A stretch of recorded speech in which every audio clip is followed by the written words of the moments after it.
নির্বাচনী প্রক্রিয়া শুরু হওয়ার পর থেকেই আমরা লক্ষ্য করছি একটি চিহ্নিত মহল পরিকল্পিতভাবে গুজব ও অপতথ্য ছড়িয়ে নাগরিকদের মনে সন্দেহ, ভয় ও বিভ্রান্তি সৃষ্টি করার চেষ্টা করছে।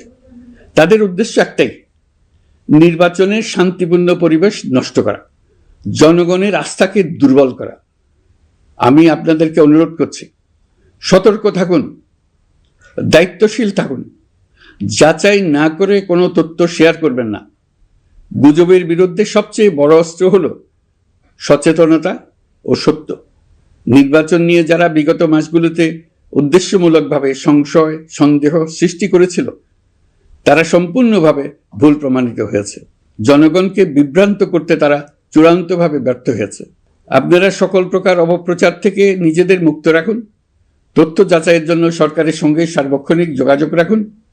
নির্বাচন বন্ধু হটলাইন 333 এতে ফোন করে সঠিক খবর জেনে নিন।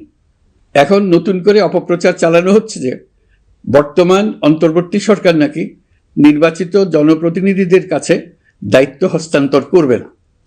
এটা সম্পূর্ণ ভিত্তিহীন ও পরিকল্পিত অপপ্রচার, যার একমাত্র উদ্দেশ্য হলো আমাদের গণতান্ত্রিক উত্তরণে বিঘ্ন সৃষ্টি করা। আপনারা নিশ্চিত থাকুন, নির্বাচনে বিজয়ী জনপ্রতিনিধিদের কাছে দ্রুততম সময়ে ক্ষমতা হস্তান্তর করে অন্তর্বর্তীকালীন সরকার তার দায়িত্ব সমাপ্ত করবে।